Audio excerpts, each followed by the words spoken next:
tama naman ang ruling ng ni Senator Escudero, no, na the defense cannot dictate upon the prosecution how they will present their evidence.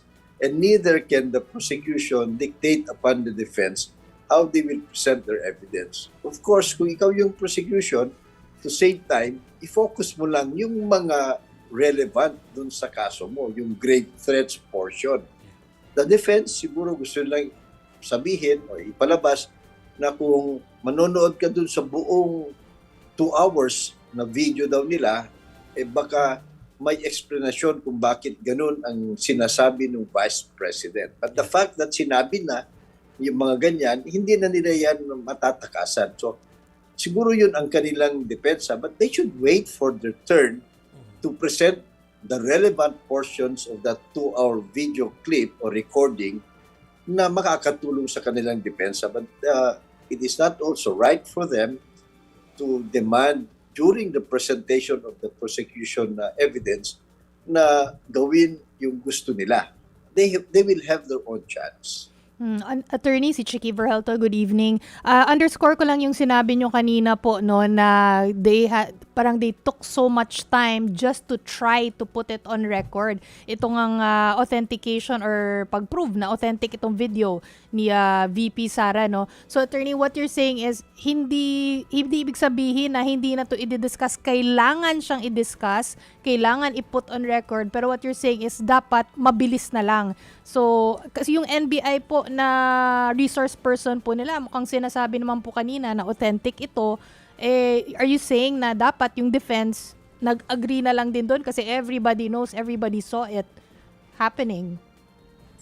No, I'm not saying that they should immediately agree, but during the pre-trial, they could have viewed the whole thing and compared it with their own version of the video at makikita mo naman doon kung pareho hindi, di ba? So far, wala naman silang claim na hindi magkapareho. But of course, pinapahirapan nila yung prosecution na object every piece of evidence, busisiin yung mga detalye, and that will take some time.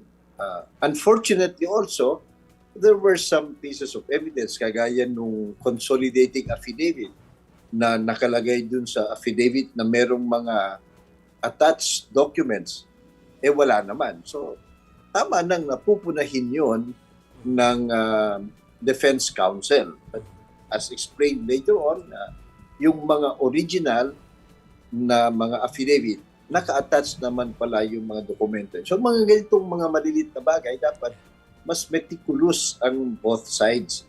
Para sa ganun, and then they should be more forthright. Para sa ganun, hindi na kinakalang pag-awayan yung talagang malinaw naman na pwede nang stipulate.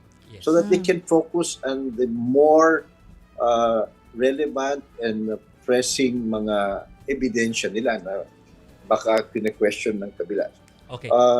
I hope they can improve the next time around. Kasi kung ganitong kabagal, pati yung mga nanonood, mabobore na tayo niyan. Kami nga na abogado, mabobore na kami sa tagal. But it also shows the seriousness of the case na kahit anong maliit na detalye, pinagdedebatehan pa at pinupuna pa. So, hindi rin natin masabi na nare-railroad ito o kaya dinidisregard yung mga procedure. So, it can be positive in one way, but it could also be negative in the sense na masyadong matagal yung proseso kung ganito ang mangyayari sa lahat ng hearing days. Yan.